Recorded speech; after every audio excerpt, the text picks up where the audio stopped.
Saint-Esprit, je viens dans la louange, les yeux fermés, doucement t'adorer. Peux-tu remplir ce lieu de ta présence? Nos cœurs arides ont besoin de sentir. Ô Saint-Esprit, je viens dans la louange, les yeux fermés, doucement t'adorer. Peux-tu remplir ce lieu de ta présence? Nos cœurs arides ont besoin de sentir. Brûler en... Tu viens nous faire du bien. Maintenant, nous nous abandonnons entre tes saintes mains. Parle-nous. Nous avons soif de t'écouter. Nous avons soif d'écouter ta parole. Parle-nous, Seigneur. Ça va nous faire du bien. Ça va nous restaurer. Ça va nous sanctifier. Ça va nous affermir. Maintenant, Jésus, prends le contrôle de toutes les choses, de notre être, de toute notre vie, de ces lieux. Règne en maître. Je sais une chose, que tu ne partages pas ta gloire avec qui que ce soit. Voilà pourquoi je confesse que l'ennemi n'a aucune gloire ce matin en ces lieux. L'ennemi n'a aucune part dans cette affaire parce que tu es là. Tu nous remplis tout en tout. Béni sois-tu parce que tu es Dieu. Au nom de Jésus. Au nom de Jésus. Au nom de Jésus. Au nom de Jésus. Au nom de Jésus. Nous avons ainsi prié. Et nous disons tous comme un seul homme, Amen. Amen. Est-ce qu'on peut acclamer pour le Seigneur? Amen. Merci les filles, prenez place. Prenons place, Dieu soit loué. Amen. Je vous salue tous dans le nom précieux de notre Seigneur Jésus, lui qui nous a aimés comme on n'avait jamais aimé. Amen. C'est lui qui nous a donné la force d'être là ce matin. Amen. Ce n'est pas parce que nous avons un programme les dimanches. Alléluia.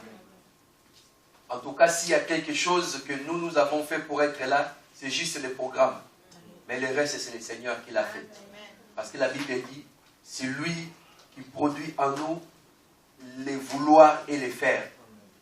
Les mouvements et l'être. C'est-à-dire même le fait pour toi de t'élever les matins, de poser les premiers pas, c'est le Seigneur. Alléluia. Les mouvements et l'être viennent de lui.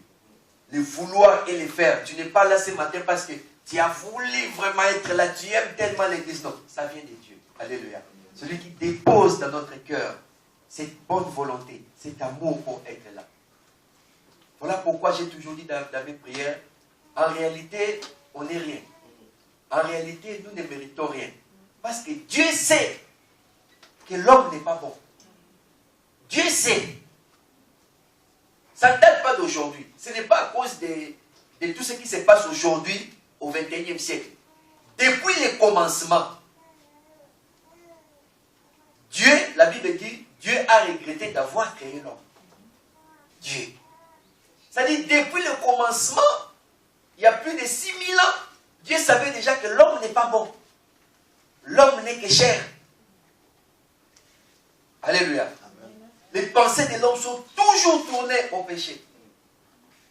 Voilà pourquoi ne soyez pas prétentieux de se dire, ah, j'aime Dieu. Ne vous vantez pas, on ne mérite rien. Si Dieu peut t'ouvrir l'intelligence pour comprendre tout ce qu'il fait, pour que tu sois ce que tu es, bien aimé, tu auras honte. Amen, amen.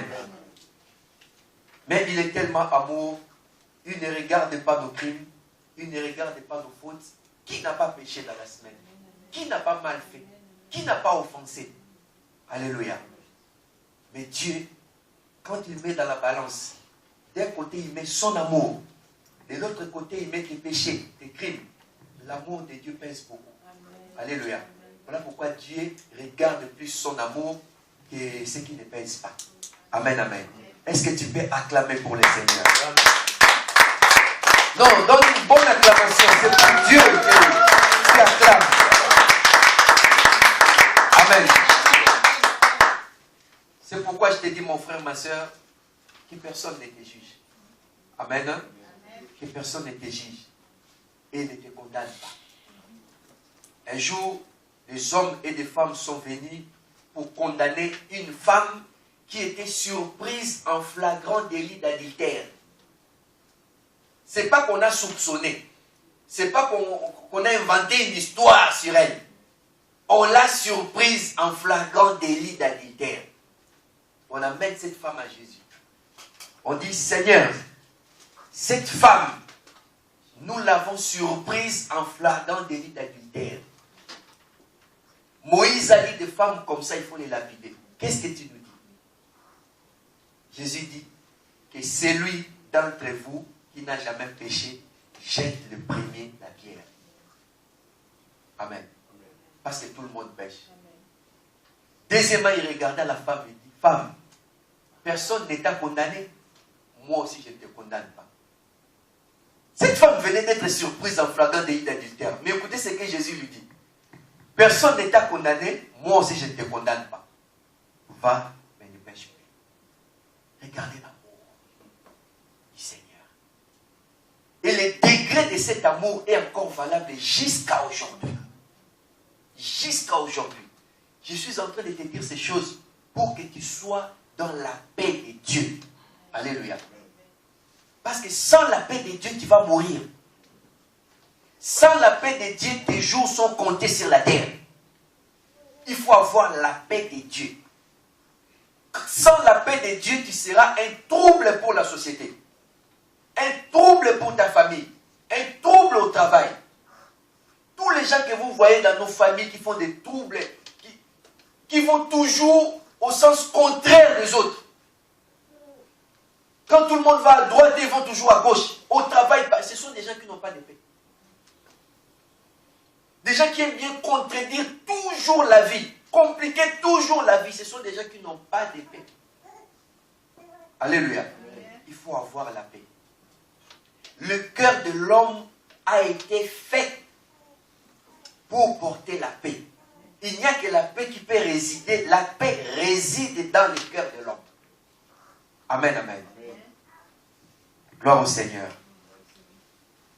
Nous passons dans la parole de ce matin. Je vais juste vous faire un petit rappel. Nous sommes dans notre grand thème, les sermons du Seigneur. C'est une série d'enseignements. Série d'enseignements sur les sermons du Seigneur. Et nous avons vu des différents sous-thèmes. Notamment, les premiers sous-thèmes que nous avons eu, c'était les interdits, les interdictions, les choses que le Seigneur a défendues, les choses que le Seigneur a interdites. Alléluia. Et les dimanches derniers, nous avons vu un deuxième sous-thème, c'était les conditions du Seigneur. Nous avons dit que, contrairement à ce que nous croyons, le Seigneur a aussi donné des conditions.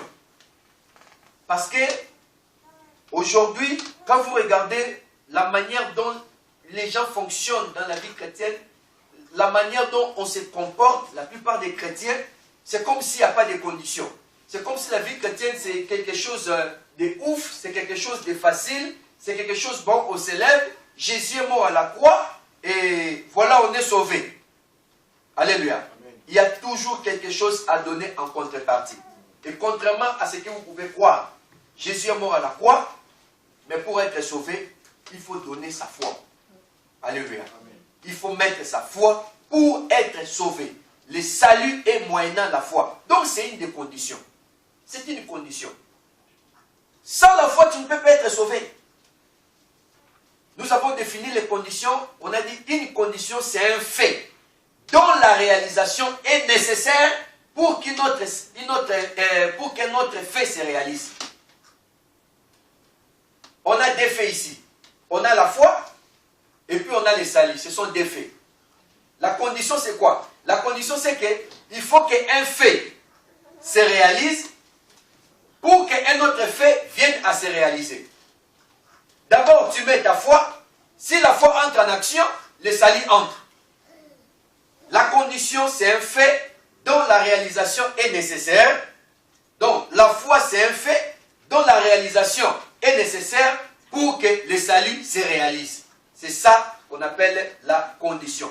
Et nous avons donné différentes sortes de conditions. Alléluia. Dans ces différentes sortes de conditions, on a par exemple dit, il faut premièrement que la bonne nouvelle soit prêchée dans toutes les nations. C'est une des conditions. Pour que la fin du monde arrive, qui est un fait, il faut qu'il y ait d'abord un fait qui soit d'abord réalisé. Et ce fait, c'est d'abord que la bonne nouvelle soit annoncée dans toutes les nations. Nous avons vu une deuxième des conditions. Jésus répondit, en vérité, je te l'ai dit. Si un homme n'est né d'eau et d'esprit, il ne peut entrer dans le royaume de Dieu. C'est aussi une des conditions. Pour entrer dans le royaume de Dieu, il faut être né de nouveau. Amen. Il faut être né de nouveau. Si tu n'es pas né de nouveau, tu ne peux pas entrer dans le royaume de Dieu. On ne rentre pas dans le royaume de Dieu par des formules ou des formalités que nous voyons aujourd'hui dans les églises. C'est une question de cœur, une vraie conversion des cœurs. Amen. Et ça, vraiment, j'attire votre attention. Même si vous êtes baptisé dans l'eau, tout le monde peut aller se faire baptiser, même un sorcier.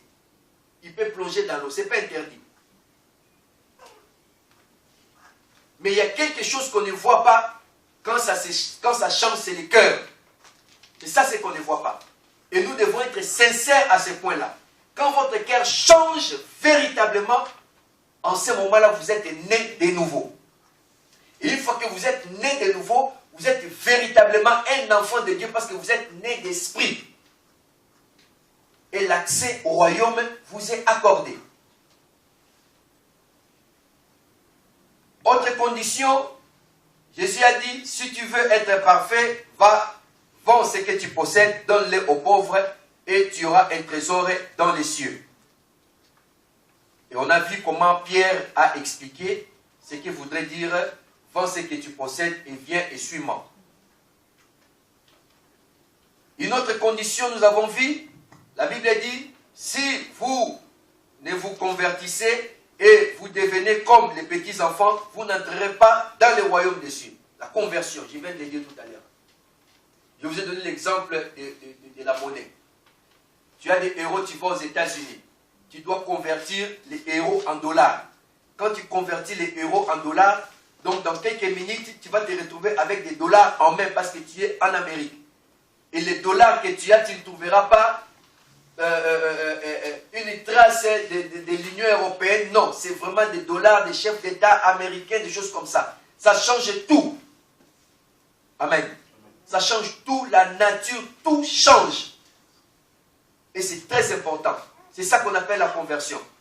On ne peut pas se convertir. Vous êtes aux États-Unis, vous amenez des euros, je vais convertir l'argent. Un coup, vous restez avec un peu d'euros, un peu de dollars. Ça peut arriver. Mais qu'est-ce que vous allez faire avec des euros aux États-Unis? Ça ne marchera pas. Mais aujourd'hui, nous voyons des chrétiens qu'on appelle des chrétiens un pied dedans, un pied dehors. Mais dans le royaume de Dieu, ça ne va pas te servir. Alléluia. Ça ne va pas te servir. Donc, ça, ce sont des brefs survols que je suis en train de faire. Autre condition, Jésus dit, ne t'ai-je pas dit, si tu crois, tu verras la gloire de Dieu. Pour voir la gloire de Dieu, pour vivre la main de Dieu, il faut avoir la foi. Alléluia. Amen. Sans la foi, oublie la main de Dieu, oublie la gloire de Dieu. On ne voit la gloire de Dieu que quand on a la foi. Et la dernière des conditions que nous avons vues, si vous pardonnez aux hommes leurs offenses, votre Père Céleste vous pardonnera aussi. Amen. C'est une des conditions. Je vous ai dit, si vous avez des problèmes, vous voulez faire une prière, n'allez pas vous mettre à genoux et dire Seigneur, pardonne-moi. Ça ne marche pas. Si tu veux que Dieu te pardonne, je vous ai donné un petit exemple. Prends juste ton portable. Va sur les répertoires. Commence par la lettre A. Tu tomberas sur 2 ou 3 noms. Des gens que tu n'aimes pas, des gens que tu dois pardonner. Pardonne-les. Une fois que tu les pardonnes, va dormir. Dieu va faire le reste. Alléluia. Ce n'est pas compliqué. Parce qu'on est tellement hypocrite. Tu as 2-3 personnes que tu as juré de ta vie de ne jamais adresser la parole. Mais tu es le premier à aller te mettre à genoux, prier, Seigneur, pardonne. Mais tu penses vraiment que Dieu va te pardonner. Tu es sûr que Dieu peut te pardonner. Alléluia. Amen. Non. Il y a des choses dans la vie, il faut poser des actes. Ce sont des petits actes simples. Tu poses cela, tu as la vie éternelle. Tu poses cela, tu as le pardon de Dieu. Amen, amen. Amen. Alors, aujourd'hui, nous avons notre 3e sous-thème. Notre 3e sous-thème que nous avons intitulé « Les ordres du Seigneur ». Les ordres du Seigneur. Vous savez, nous prions, nous croyons et nous venons à l'église, mais nous sommes dans l'obligation de comprendre toutes ces choses en détail. Nous sommes dans l'obligation de comprendre ces choses. C'est très important, bien aimé dans le Seigneur. Le Seigneur n'est pas venu sur la terre seulement pour monter à la croix. Tout ce que vous voulez. Voilà pourquoi aujourd'hui vous allez dans des coins, vous trouvez des gens qu'on appelle des nudistes. Parce qu'ils croient à ces messages-là diaboliques. La vie est belle, on fait tout ce qu'on veut et puis voilà, on est là. C'est pourquoi on a vu les interdits. Parce qu'avant d'aller à la croix, le Seigneur a d'abord interdit certaines choses. Amen, amen. Après, on est passé par des conditions. Parce que quand le diable est venu détruire toutes les choses, il a fait croire à l'homme qu'il n'y a pas de conditions, il n'y a rien. Le Seigneur est venu, il a mis certaines conditions. Aujourd'hui, nous allons voir les ordres du Seigneur. Il a donné des ordres. Il a laissé des ordres. Avant d'aller à la croix, vous devez savoir que Jésus nous a laissé des ordres. Parce qu'aujourd'hui, les gens aiment seulement la croix, la croix, la croix. D'ailleurs, ils n'arrivent même pas, ils ne comprennent même pas la croix. Mais il ne faut pas oublier ce qui fait la force de l'œuvre salvatrice de la croix, c'est d'abord ce que Jésus a dit. Si vous ne parvenez pas à comprendre ce que Jésus a dit, donc vous n'arriverez jamais à appliquer ou à pratiquer ce qu'il a dit. Et si vous n'arrivez pas à appliquer ou à pratiquer ce qu'il a dit, donc vous ne serez jamais des hommes et des femmes que Jésus attend. Alléluia. C'est une procédure. C'est un chemin à suivre. Donc ne courez pas seulement tout de suite la croix. Avant de bien comprendre la croix, il faut d'abord comprendre ce que le Seigneur a dit pendant les 3 ans. La croix, c'était à la dernière. Amen, amen. Amen. Il a donné des ordres. Et aujourd'hui, nous allons voir les ordres. Et les dimanches prochains, nous allons continuer avec les ordres parce qu'il y en a beaucoup. Alors, c'est quoi d'abord les mots ordre? Quand on dit les ordres, c'est quoi? Dans notre contexte ici.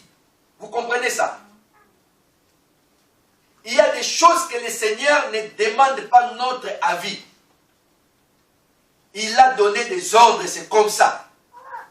Les ordres, en second lieu, ce sont des choses qu'on n'a pas le choix, ni d'option. Il faut les faire et il faut les suivre. Pas de choix, pas d'option. Troisièmement, les ordres, ce sont des choses qui ne se discutent pas. Parce qu'aujourd'hui, les chrétiens discutent tout. Il y a des choses que le Seigneur a dit, ça reste comme ça. On n'en discute pas, à prendre ou à laisser. Dieu ne changera pas, il restera toujours Dieu. Amen, amen. Amen. Ce sont des choses qui ne se réfléchissent pas. Vous savez, si vous lisez Matthieu chapitre 8, verset 21, Jésus appelle les disciples pour le suivre. C'est un ordre. Viens, suis-moi. Suivez-moi. Et dans Matthieu 8, 21, il y a un garçon qui va débarquer. Il dit à Jésus, Seigneur, permets-moi d'aller d'abord ensevelir mon père. Voyez-vous? il a réfléchi. Il donne l'ordre et dit, suivez-moi. Lui, il prend d'abord le temps de réfléchir. Et c'est le mal et les défauts de beaucoup de chrétiens aujourd'hui. Ils sont hésitants pour aller à l'église, hésitants pour suivre la parole de Dieu, hésitants pour s'engager dans la vie chrétienne. Pour ce qui concerne suivre Jésus, Dieu ne demande pas notre avis. C'est un ordre. C'est un ordre. Il a frayé un chemin, il donne l'ordre à tout le monde. La Bible dit ceci. Actes chapitre 17, à partir du verset 30. Dieu, sans tenir compte des temps de nos ignorances, ordonne à tout homme et en tout lieu qu'ils aient à se repentir. Voyez par exemple la repentance. Ce n'est pas un avis qu'on nous demande, c'est un ordre que Dieu nous donne. La Bible dit, il ne tient pas compte des temps de notre ignorance, mais il ordonne que tout homme et tout lieu qu'ils aient à se repentir. Amen, amen. Amen. Jean chapitre 15, verset 10. En parlant des ordres, c'est ça notre verset de base. La Bible dit, si vous gardez mes commandements, lisez avec moi, si vous gardez mes commandements, vous demeurez dans mon amour. De même que j'ai gardé les commandements de mon Père et que je demeure dans son amour. Est-ce que quelqu'un comprend ces propos? Ici, Jésus ne parle pas de bénédiction. Ici, Jésus ne parle pas de promesses. Mais il parle de ses commandements. Il dit, si vous gardez mes commandements, donc vous restez dans mon amour. Vous voyez? Quand on garde les commandements du Seigneur, en ce moment-là, on est dans l'amour du Seigneur. C'est la seule condition et le seul moment où on peut rester dans l'amour de Dieu. C'est quand on garde les commandements. Alléluia. Si vous gardez mes commandements, vous demeurez dans mon amour. De même que j'ai gardé les commandements de mon Père et que je demeure dans son amour. Amen. Amen. Les filles, asseyez-vous, s'il vous plaît. Donc voilà la condition pour que nous puissions demeurer. Ici, j'attire votre attention. Ne faites pas comme les autres chrétiens ignorants qui pensent que l'amour de Dieu, c'est gratuit, Dieu nous aime. Hey, Dieu aime-moi. Non. Pour rester dans l'amour de Dieu, il faut garder les commandements de Jésus. Voilà pourquoi quelqu'un ne va pas comprendre. À chaque fois, tu cherches l'amour de Dieu. Tu parles de l'amour de Dieu. Tu sais que Dieu est amour. Mais tu n'as jamais expérimenté ni vécu cet amour palpable comme cela. Pourquoi? Parce que tu prends un mauvais chemin. L'amour de Dieu, pour y demeurer, pour y vivre, il faut garder les commandements de Dieu. Mais dans ces versets, la seule chose qui nous intéresse ce matin, c'est de savoir que le Seigneur a aussi des commandements. Il voulait à tout prix. Le Seigneur voulait à tout prix que les gens gardent ses commandements. Amen, amen. Amen. Il voulait qu'on garde ses commandements. Alors, dans les ordres du Seigneur, qui est notre sous-thème, nous parlerons des 5 choses. Dans les ordres du Seigneur, nous parlerons des 5 choses. Parce que dans les ordres, il y a des instructions, il y a des ordres en forme des instructions. Nous verrons que le Seigneur a donné certains ordres, mais qui ont la forme des instructions. Et nous parlerons des instructions. Nous parlerons aussi des ordres, mais qui ont la forme des commandements. Nous parlerons des ordres du Seigneur ayant la forme des règles. Nous parlerons des ordres du Seigneur ayant la forme des lois. Et nous parlerons des ordres du Seigneur ayant la forme des autorisations. Alléluia. Voilà. Maintenant, premier point. Les ordres du Seigneur ayant la forme des instructions. Amen. Les ordres du Seigneur ayant la forme des instructions. les instructions du Seigneur. C'est un peu comme un sous-thème, mais ça va faire trop. Donc, sous-thème, les ordres du Seigneur, et là, on parle des instructions. Bien-aimés dans le Seigneur, Jésus a donné des instructions. Vous ne pouvez pas être chrétien sans connaître les instructions du Seigneur. Alléluia. Vous ne pouvez pas être chrétien, vous dites que je suis enfant de Dieu, et vous ne connaissez pas les instructions du Seigneur. Imaginez qu'un païen vous pose la question et il vous dit, donnez-moi l'exemple d'une instruction de votre Seigneur. Que vas-tu faire? Alléluia. Que vas-tu faire? Je vous dis, vous connaissez des gens qui vont dans les églises. Allez leur poser cette question. Qui vous donnent une instruction du Seigneur, ils ne connaissent pas. Mais comment tu sers Dieu ou comment tu es chrétien enfant de Dieu, tu ne connais pas. Parce que les gens connaissent seulement les offrandes, les dîmes, les danses, les musiques et tout. Les instructions du Seigneur, ils ne connaissent pas. Amen, amen. Alors, qu'est-ce que c'est? Qu'est-ce que nous appelons instruction ici? Les instructions, ce sont des ordres donnés pour notre conduite. Vous comprenez? Les instructions, ce sont les ordres que le Seigneur a donnés pour notre conduite. Donc, quand vous lisez la Bible, quand vous tombez sur des versets qui semblent vous aider à vous conduire dans votre vie chrétienne, c'est ça les instructions de Jésus. Amen, amen. C'est ça les instructions. Maintenant, je ne vais pas tout donner, je ne vais pas donner toutes les instructions ici. Je vais donner quelques instructions. Mais à la lumière de ces quelques instructions, vous pouvez comprendre d'autres instructions dans la Bible. Matthieu chapitre 5, verset 48. Première instruction pour notre conduite. C'est-à-dire pour notre façon de marcher. Le Seigneur dit, soyez donc parfaits comme votre Père Céleste est aussi parfait. Alléluia. Amen. Une instruction du Seigneur pour notre conduite. Pour que vous puissiez bien vous conduire dans la vie chrétienne, il faut être parfait. Maintenant ici, le mot parfait peut troubler, mais pour essayer de les éclairer, ici le mot parfait veut dire quoi? Parfait, c'est-à-dire ce qui a toute la qualité qu'on attend de lui.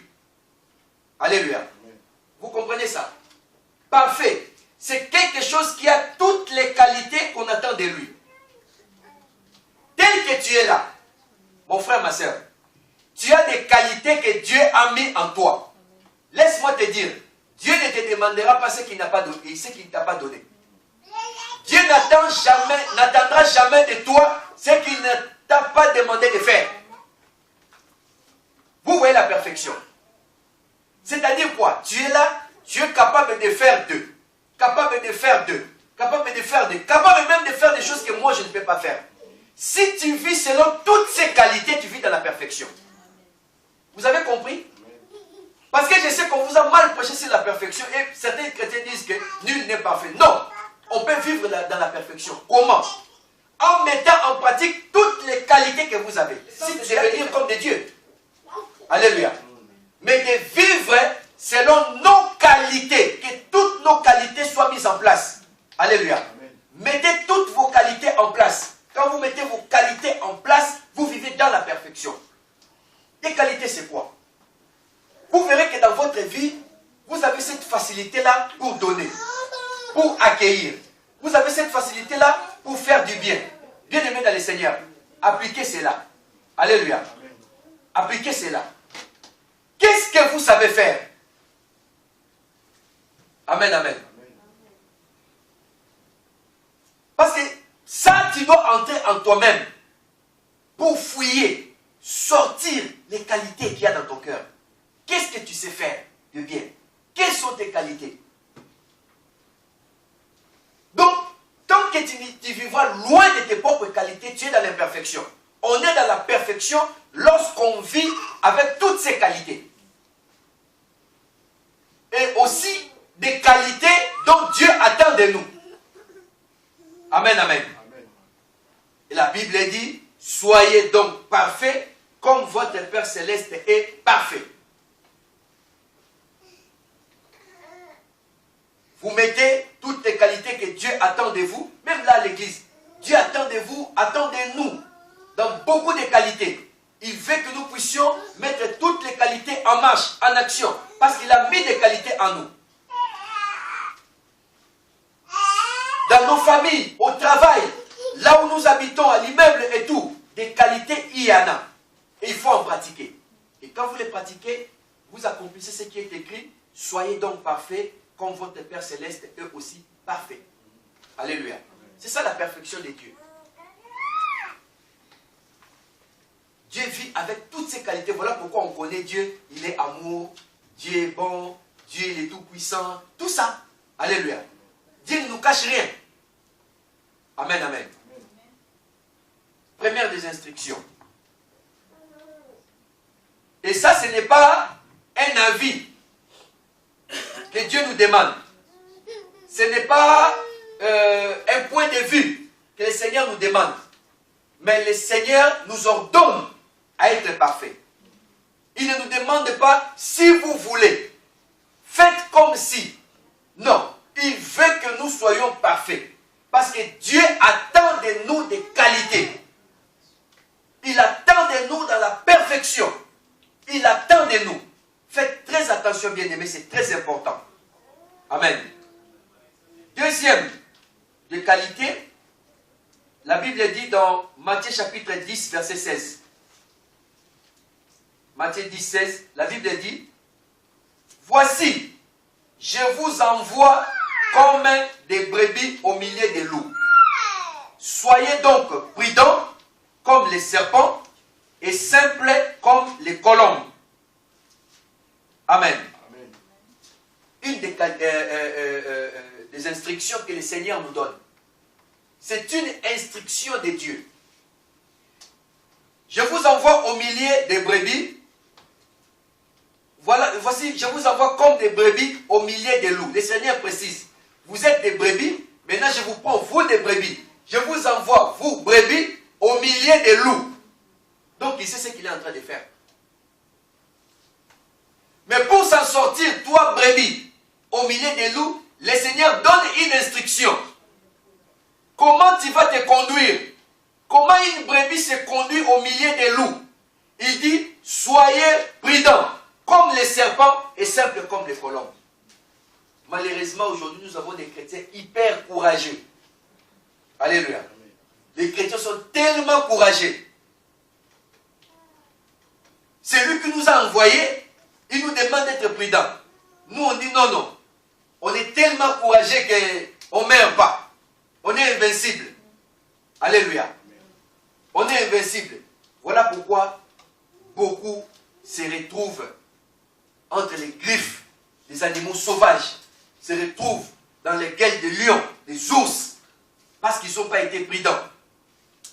Frères et sœurs, soyez prudents et soyez prudentes dans ce que vous dites, dans ce que vous faites, dans ce que vous entendez et dans ce que vous voyez. Soyez très, très prudents.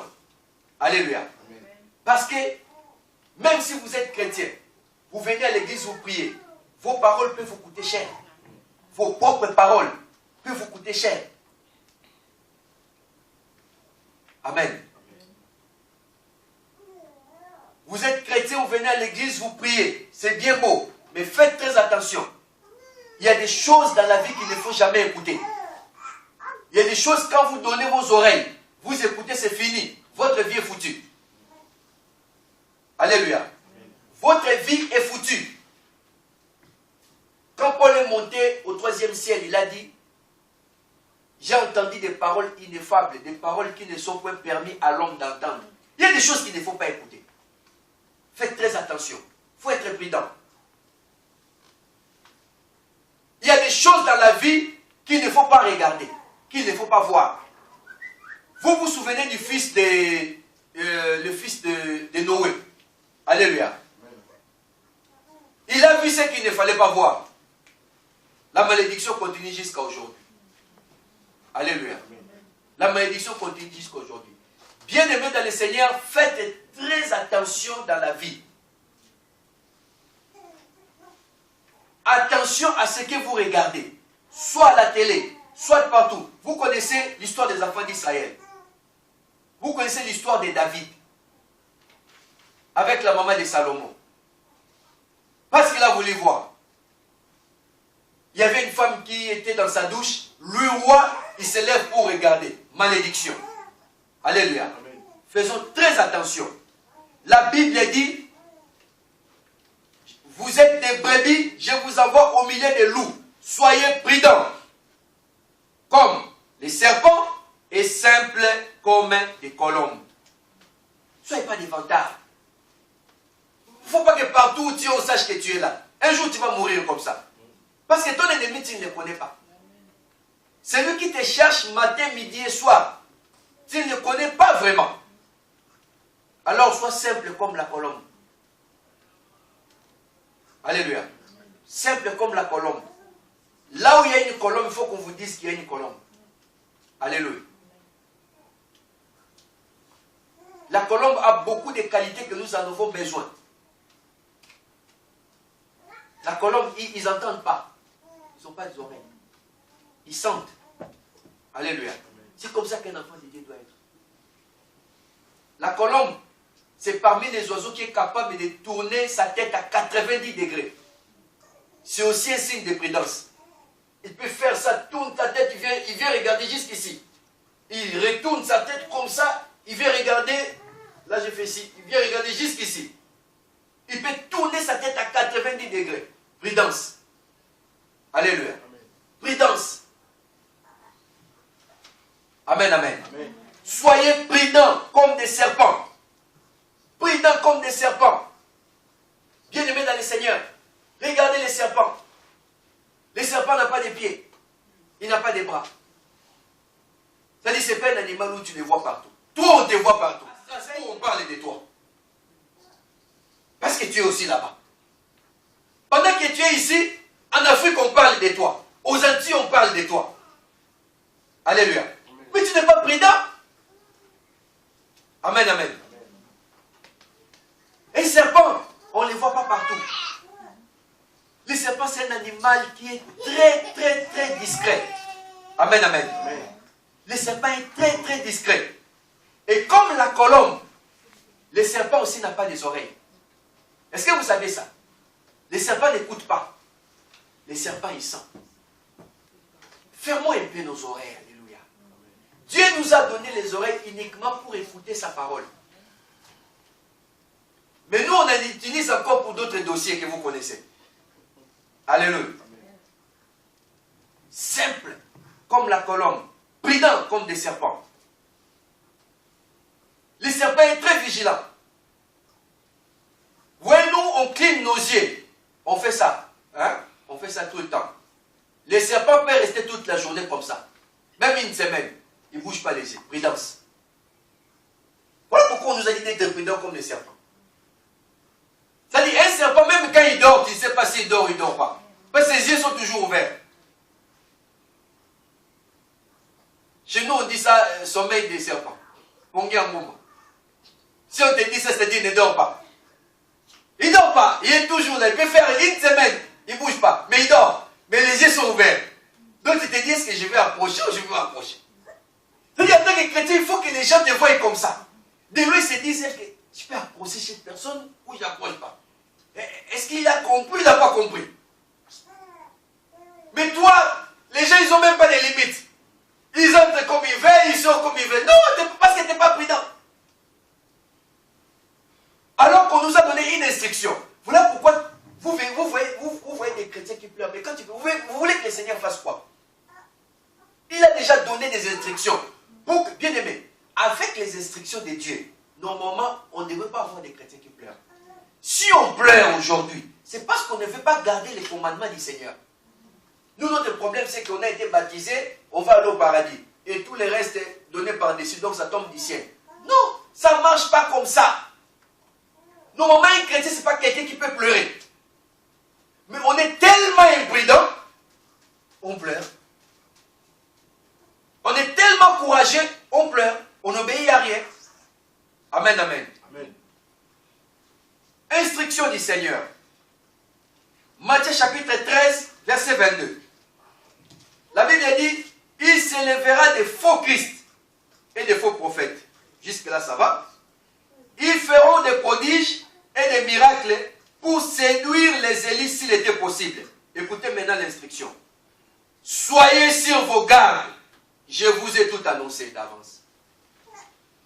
Qu'est-ce qu'il a dit? Soyez sur vos gardes. Je vous ai tout annoncé d'avance. Alors comment on peut comprendre aujourd'hui que des foules et des foules continuent avec leur Bible, continuent à rester derrière des charlatans?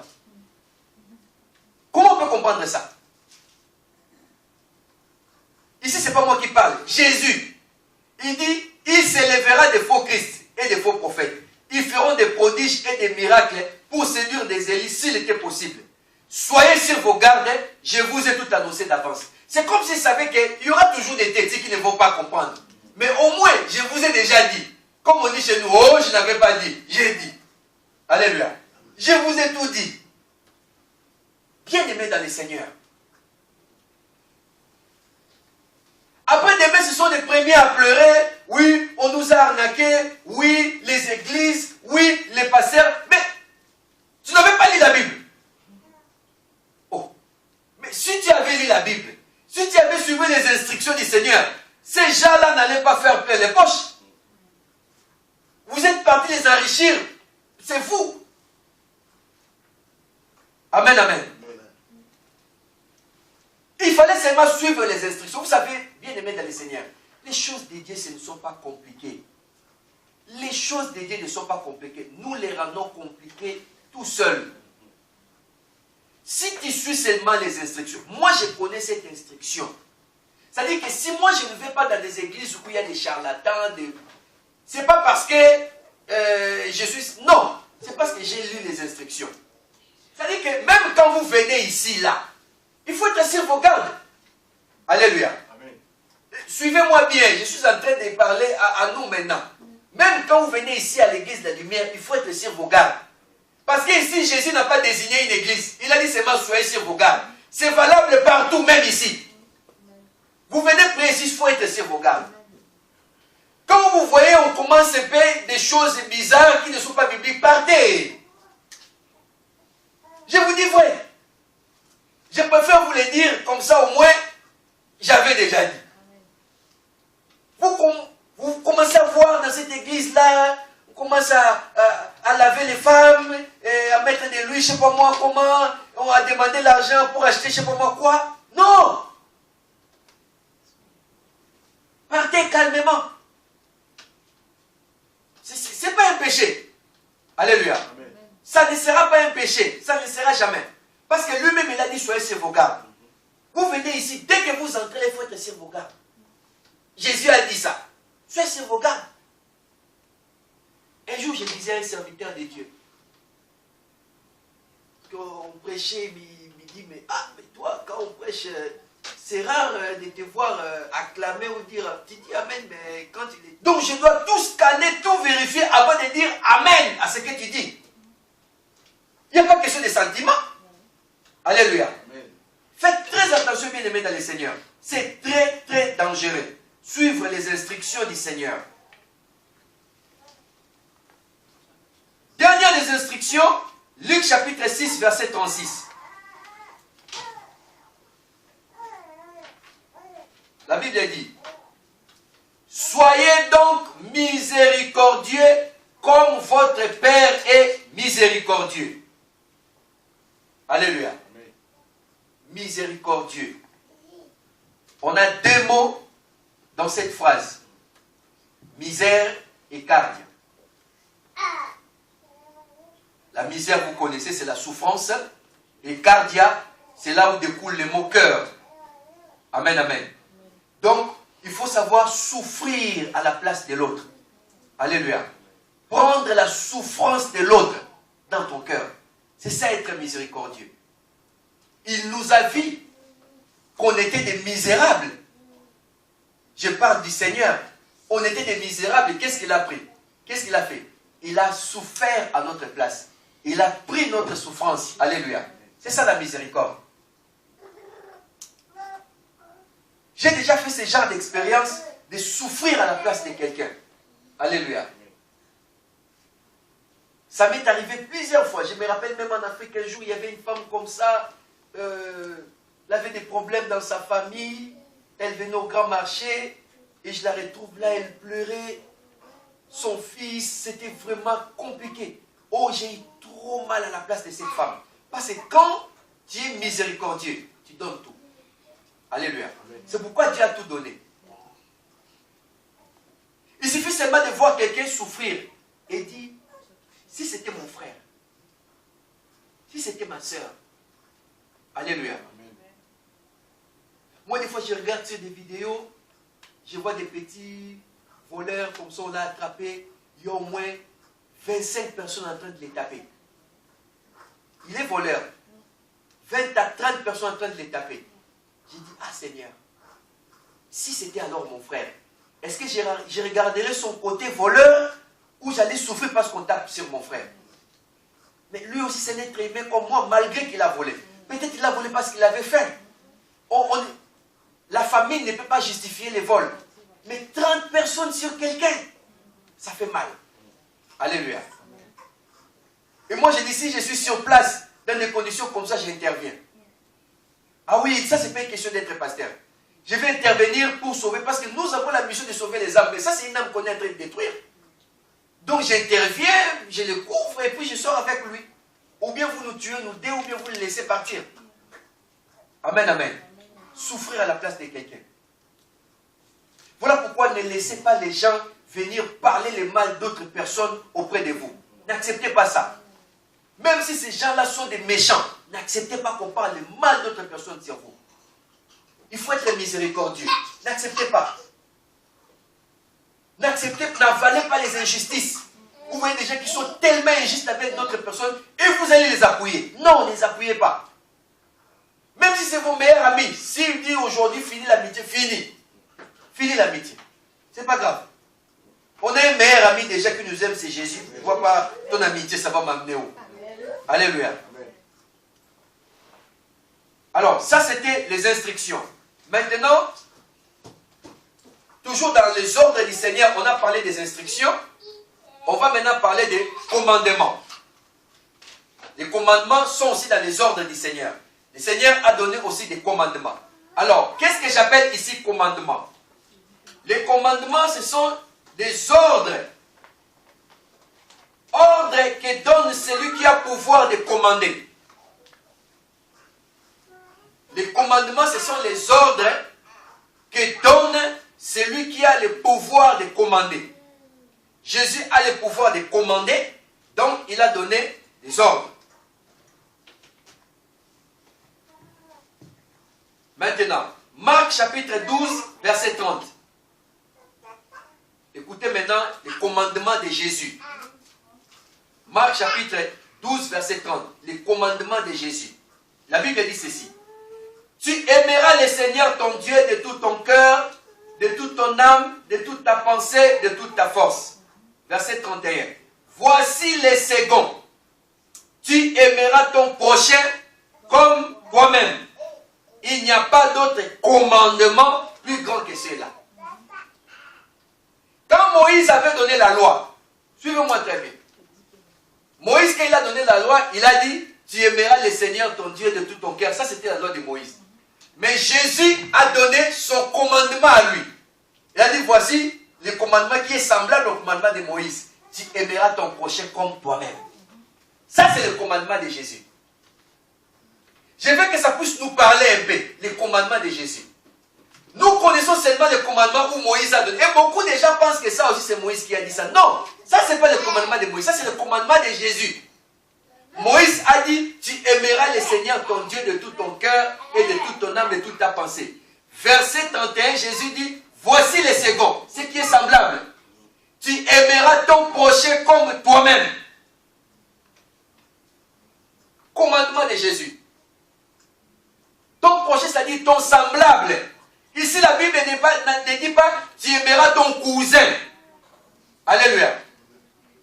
Ici, la Bible ne dit pas, tu aimeras ton meilleur ami. La Bible ne dit pas, tu aimeras ton voisin. Mais la Bible dit, tu aimeras ton prochain comme toi-même. Les prochains, c'est qui? C'est ton semblable. C'est-à-dire un être humain comme toi. Même les voleurs, ce sont nos prochains. Même les terroristes, ce sont nos prochains. Parce qu'ils sont comme nous. Je vous ai dit, ce que Dieu n'aime pas, c'est les vols. Mais Dieu aime les voleurs. Ce que Dieu n'aime pas, c'est la prostitution. Mais il aime les prostituées. Parce que les prostituées, c'est les noms qu'on a donnés à une personne qui se prostitue. C'est un nom. Alléluia. C'est juste ça, la différence. Tu aimeras ton prochain, bien-aimé. Si tu comprends ces versets, en sortant d'ici, tu vas changer ta manière de regarder les gens. C'est-à-dire qu'il y a un voisin dans votre quartier ou dans l'immeuble qui parle trop mal des gens. Mais parce que c'est un prochain, tu vas commencer à l'aimer comme toi-même. C'est pour ça que Jésus a tout vaincu. Alléluia. Parce que les gens qui étaient en train de lui faire du mal, il a dit, Père, pardonne-leur car ils ne savent pas ce qu'ils font. Amen, amen. On est venu l'arrêter une nuit. Pierre sort l'épée qui était dans l'étui du soldat romain. Il lui coupe l'oreille. C'était un ennemi, il est venu arrêter Jésus. Pierre lui coupe l'oreille. Jésus ramasse l'oreille. Oh Pierre, celui qui tue par l'épée périra par l'épée. Il remet l'oreille à la place. Parce que tu aimeras ton prochain comme toi-même. Pourquoi couper l'oreille?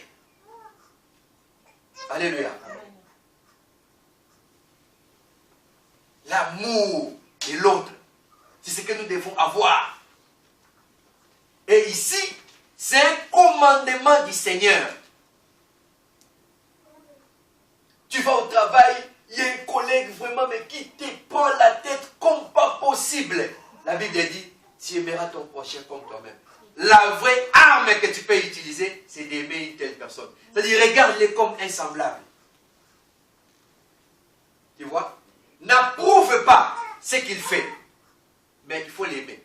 Si c'est un voleur, tu n'approuves pas les vols.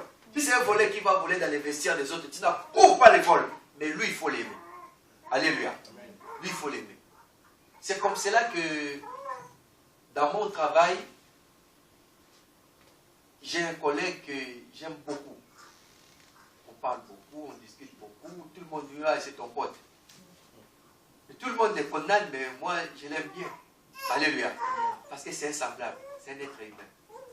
Bien-aimés, apprenons, commençons à développer dans notre cœur l'amour des autres. C'est très important.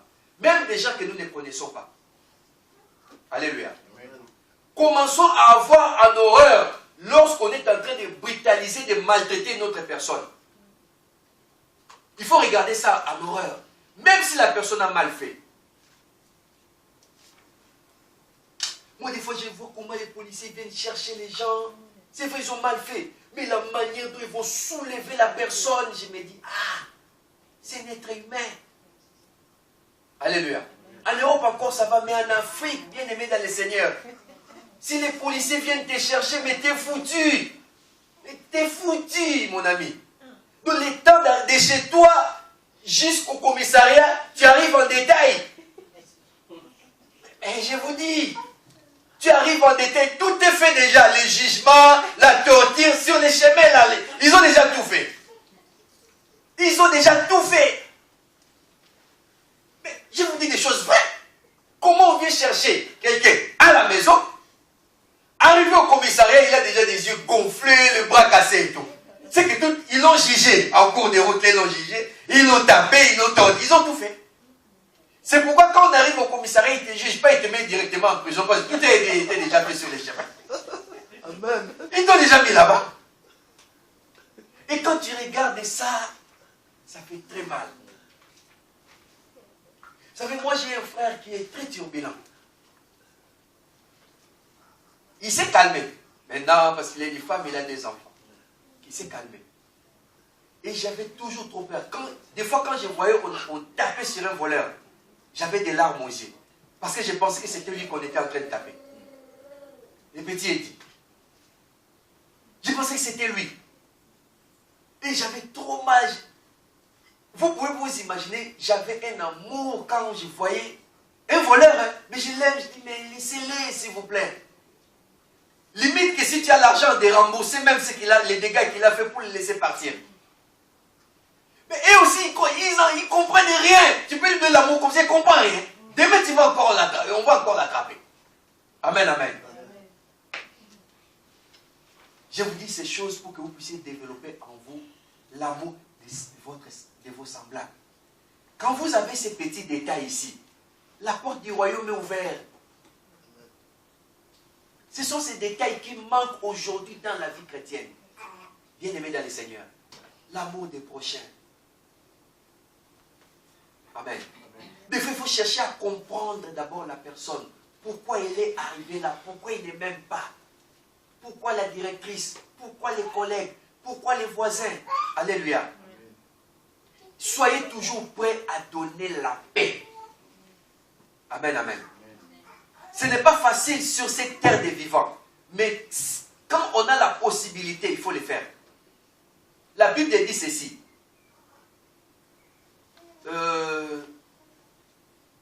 Avant de dire soyez en paix, la Bible dit autant que cela dépend de vous, soyez en paix avec tout le monde.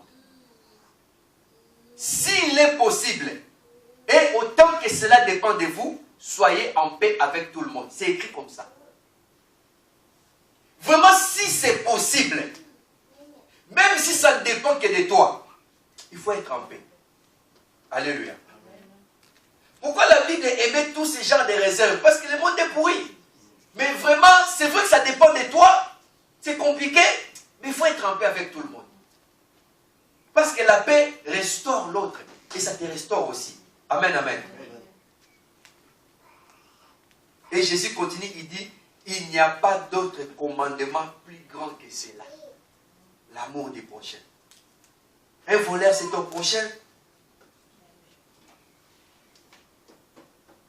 C'est que Dieu n'aime pas c'est le mal. Mais Dieu aime le malfaiteur. Le mal, il n'aime pas. Le malfaiteur, il l'aime. Autre commandement. Matthieu chapitre 5, verset 21. La Bible dit ceci. Vous avez entendu qu'il a été dit aux anciens, tu ne tueras point. Celui qui tuera mérite d'être puni par les juges. Verset 22. Mais moi je vous dis que quiconque se met en colère contre son frère mérite d'être puni par les juges. Alléluia. Avant le commandement était, dans la loi de Moïse, on avait dit, tu ne tueras point. Tu ne tueras point et celui qui tuera mérite d'être puni par les juges. Mais Jésus ici il dit, moi je vous dis, quiconque se met seulement en colère contre son frère. Bien aimé dans le Seigneur. Ici les frères, ici ça parle d'abord du frère biologique. Et puis frère de l'église, frère du quartier, frère. Quiconque se met seulement en colère contre son frère. Faisons un effort de nous débarrasser de la colère ou des colères que nous avons sur les autres. Fais vraiment une liste. Je suis en colère contre cette personne. Fais d'abord un travail sur toi-même pour enlever cette colère. Alléluia. Parce qu'à l'époque de Moïse, on était puni devant les juges quand on avait tué. Mais quand Jésus est venu, il a donné un nouveau commandement. Quand on se met en colère seulement, tu vois les juges. Donc quand tu tues, c'est encore pire. Rien qu'à partir de la colère, c'est déjà dangereux. Amen, amen. Il continue. Celui qui dira à son frère, Raka, vous avez appris qu'il a été dit, tu ne commettras point d'adultère. Ça, c'était la loi de Moïse. Maintenant, écoutez les nouveaux commandements. Mais moi, je vous dis, ramenez tous les enfants là-bas dans la salle, s'il vous plaît. Moi, je vous dis, quiconque regarde une femme pour la convoiter a déjà commis un adultère avec elle dans son cœur. Le commandement de Moïse était que tu ne commettras point d'adultère. Mais ce que Jésus vient de dire ici, ça, ce n'est pas ce que Moïse avait dit. Ça, c'est un nouveau commandement. Quiconque,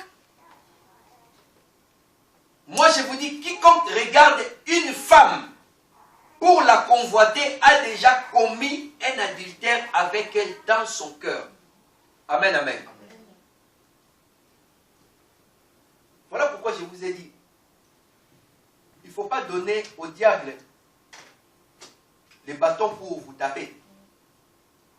Le diable connaît les coups de beaucoup de gens. Il regarde, il dit, toi, tu connais les gens des femmes que tu aimes. Souvenez-vous d'une de mes prédications, je vous ai dit, Satan, c'est un grand observateur.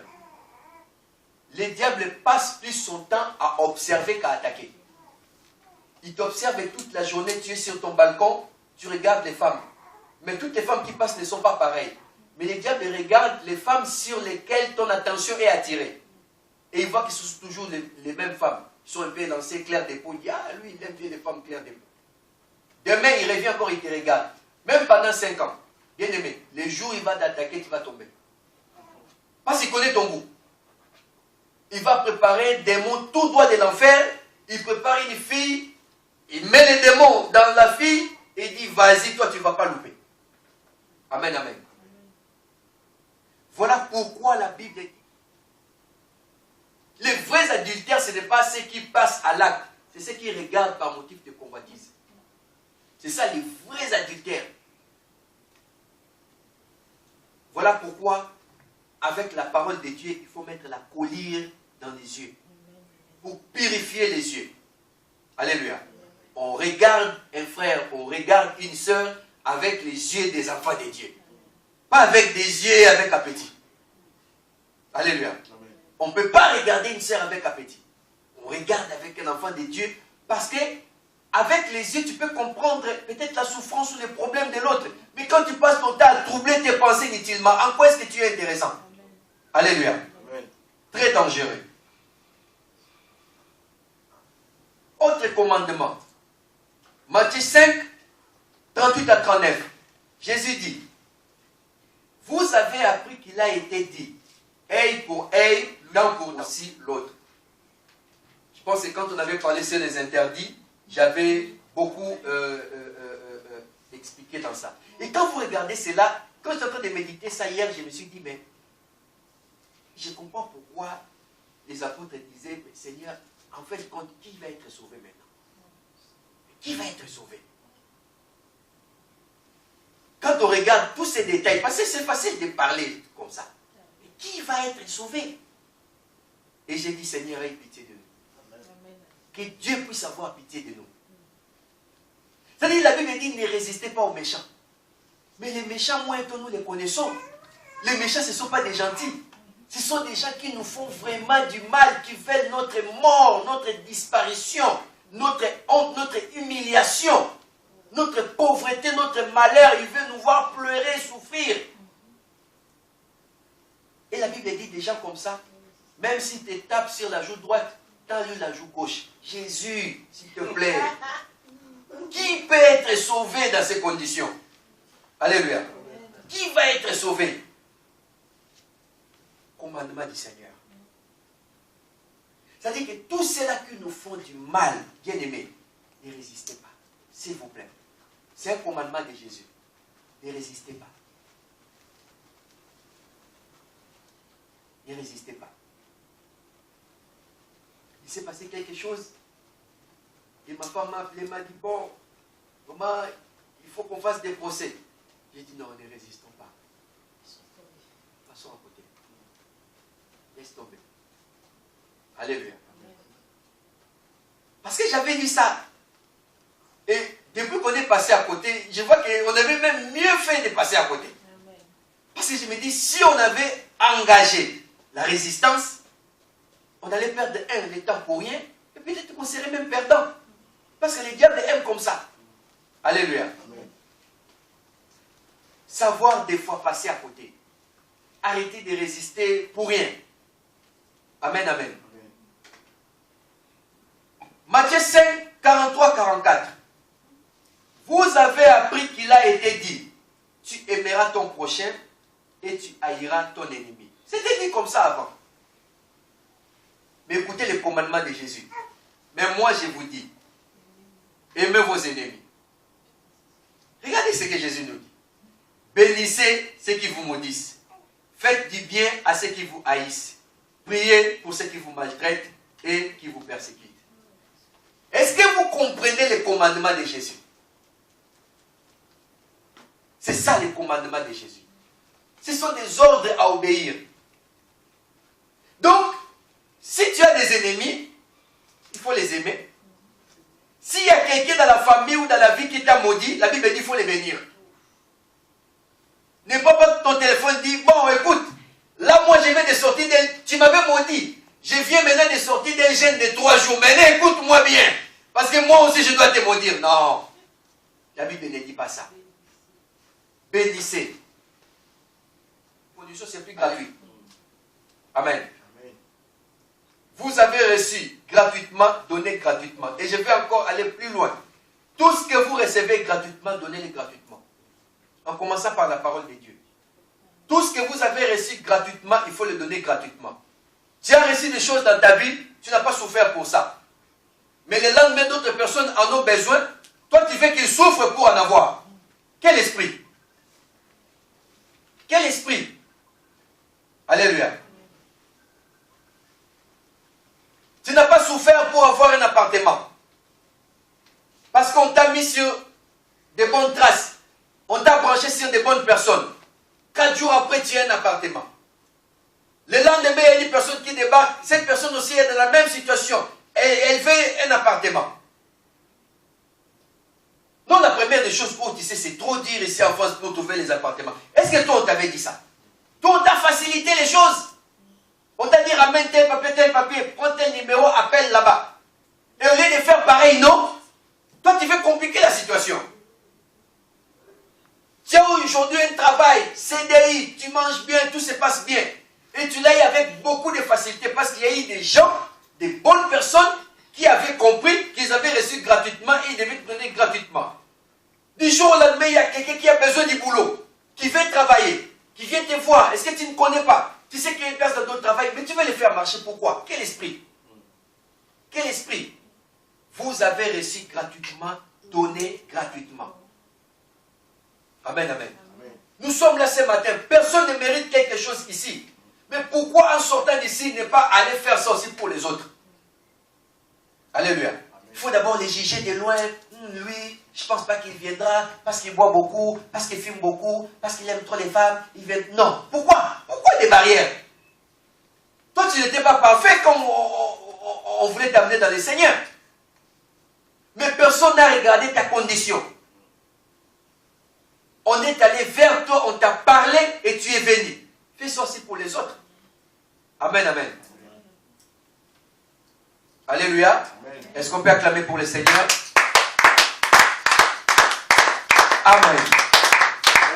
Donc, aujourd'hui nous avons vu les ordres du Seigneur. Et dans les ordres du Seigneur, on a vu les commandements et les instructions. Les dimanches prochains, on verra les règles, les lois et les autorisations. Les règles que le Seigneur a établies. Le Seigneur a établi des règles.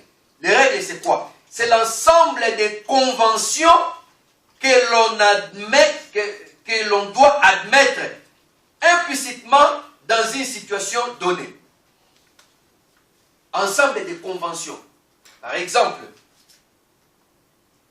une femme était surprise en flagrant délit d'adultère. Qu'est-ce qui s'est passé? Les gens voulaient les lapider. Le Seigneur a dit non.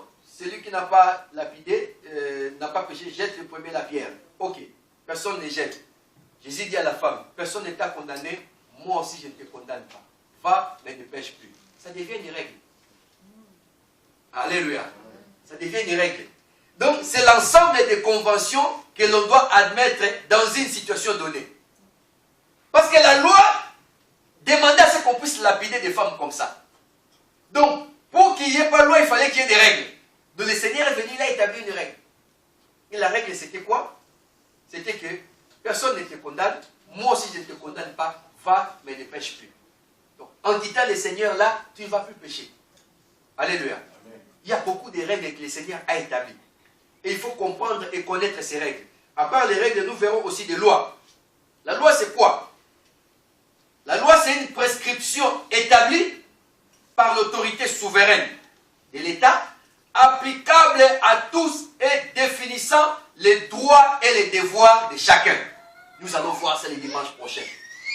Quelles sont les prescriptions que le Seigneur a établies et que ces prescriptions, quelles sont les prescriptions du Seigneur qui définissent les droits et les devoirs de chacun. On va voir ça le dimanche prochain. Et nous verrons aussi les autorisations du Seigneur. Dans les ordres du Seigneur, il a autorisé certaines choses. On a vu des choses interdites, mais on verra aussi des choses que le Seigneur a autorisées. Il y a des choses que le Seigneur a autorisées, on se refuse de les faire pour rien, mais c'est autorisé. Et il faut savoir des choses qui sont autorisées. Et beaucoup de choses sont autorisées. Parce que des fois, les gens vont se ranger dans des culpabilités inutiles. Ils ont peur de faire ci ou de faire ça. Mais non, il y a des choses que le Seigneur a permis. Parce que la Bible dit, certaines ordonnances, livre des Hébreux, certaines ordonnances ont été annulées à cause de son impuissance et de son inutilité. Il y a des choses aujourd'hui, c'est inutile. Amen. Amen. On va pas, si tu as péché aujourd'hui, tu vas prendre un mouton, aller égorger pour être pardonné. Mais avant, c'était une loi de Dieu. Mais aujourd'hui, c'est inutile. Parce que Jésus est déjà mort à la croix. Le sang de Jésus retentit jusqu'à aujourd'hui. Donc, on n'a plus besoin de ça. C'est inutile. Alléluia. Amen. Il y a beaucoup de choses que le Seigneur a autorisées. Et il faut les faire. Parce que lui-même, il a autorisé. Amen, amen.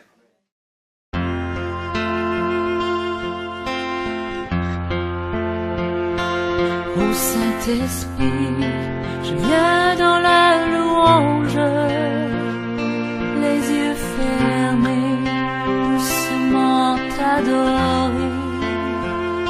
Peux-tu remplir ce lieu de ta présence? Nos cœurs arides ont besoin de sentir. Ô Saint-Esprit, je viens